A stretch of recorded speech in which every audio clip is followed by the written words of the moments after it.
And in the second half, we just didn't finish the game. And, we're going to learn a lot from this. We? We? And, unfortunately, this is the tough side of things. Our season's over, but I love everybody in that locker room. And this was a step for us, and we're going to grow a lot from it. What's going on, guys? Welcome back to the channel, and if you're new, welcome to the channel. I appreciate everybody who's tuning in. Before we get into the content in the video, please make sure to leave a like if you enjoyed the video. It shows me that you guys enjoy the content, and it also helps with the YouTube algorithm. That way we can grow the channel. Also, be sure to subscribe to join the crew and turn on the notification bell so you don't miss out on new content, and please share it. Now let's get into the video. As you guys just saw, that was Brandon Staley after their terrible playoff loss to the Jacksonville Jaguars, where they blew a 27-point lead and ultimately lost 31-30. The Chargers were up 27-0 late in the second quarter, and I'm really not sure what happened, but it was a complete disaster. Trevor Lawrence threw 4 first quarter interceptions, the most in any playoff game in the first quarter, and the Jaguars still somehow found a way to overcome it. Not to mention the second quarter fumble on a punt return when the ball bounced off one of the Jags' helmets and it was ultimately recovered by the Chargers in the red zone. Brandon Staley seemed to be on the hot seat since missing the playoffs with Justin Herbert last season, but it seems to me like his job's safe. The Chargers aren't known for making huge coaching change splashes, and it looks like they're going to stick with Brandon Staley after firing both the offensive coordinator and passing game coordinator and quarterbacks coach Joe Lombardi and Shane Day. Sean Payton was a coach many people were aligning to the Chargers job if Brandon Staley somehow found a way to screw things up, but it looks like the Saints want a first-round pick for him, and I doubt the Chargers make that offer. Trevor Lawrence really made the Chargers fire key guys on this coaching staff. What a legend. Anyways, like I said, the wild card matchup started in a really bizarre way. Trevor Lawrence started stinking up the place from the get-go, throwing 4 first quarter interceptions, and 3 of them were caught by Asante Samuel Jr. There was even a point in the first quarter where Asante had more receptions than all of the Jaguar receivers combined, man. That's crazy.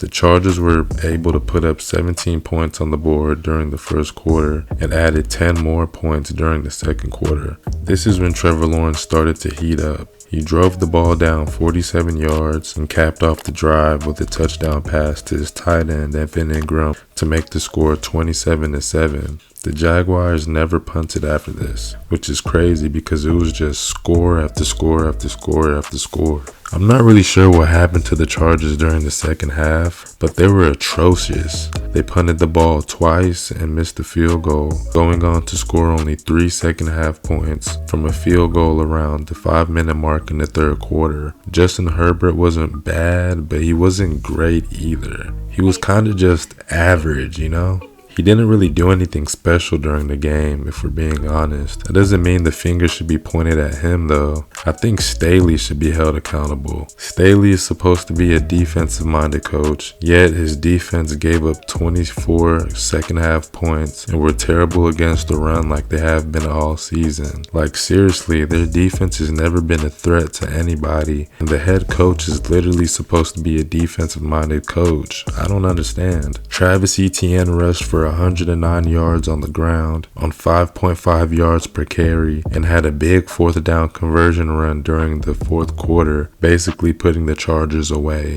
The Chargers ran out of timeouts, and that led to the game-winning field goal.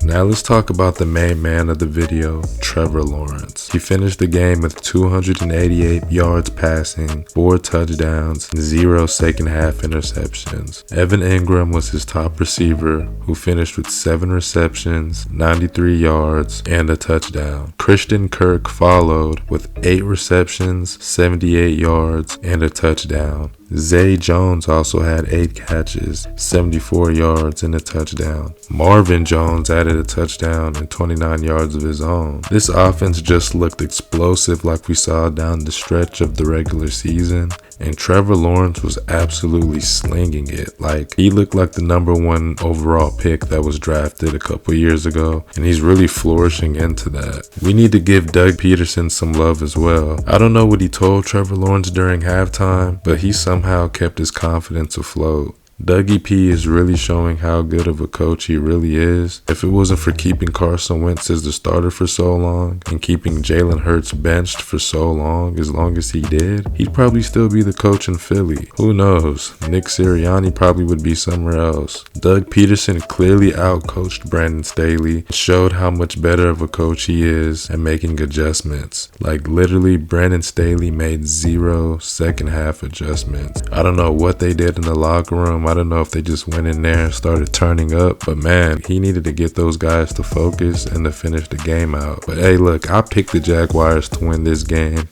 by kicking a field goal, but I never imagined it coming down to something like this. This truly was the most exciting game of the wild card weekend, and it lived up to the hype. There are also 3 things that I took away from this game. Number 1 is, look, Brandon Staley needs to be fired, man, but I highly doubt it happens. So I bet the Chargers, they're just going to be mediocre for as long as they want to be mediocre. He even had his starters play in a meaningless game, and Mike Williams literally fractured his back that game, and it costed him the playoff game, so he didn't even play. Number 2, the Chiefs better watch out for the Jaguars. Earlier in the season, Patrick Mahomes pretty much put those guys away pretty easily, but man, this team is hot, and Trevor Lawrence is really slinging that football, man, so the Chiefs better watch out. They better bring their A game. And number 3, Doug Peterson is a damn good coach. He really didn't just change Trevor Lawrence, but he's changed the whole culture of the Jaguars. This team is on the rise, and it looks like they're going to be the new team in their division as the Titans start to decline. I appreciate each and every one of you who stuck until the end of the video. I put a lot of time into this. Please make sure to leave a like, subscribe, and join the crew as well. And please share the video. Also, let me know in the comments section what you guys think about the Jaguars, who you guys have winning the Super Bowl. Thank you guys for watching the video. I'm going to see y'all in the next one.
Cadence.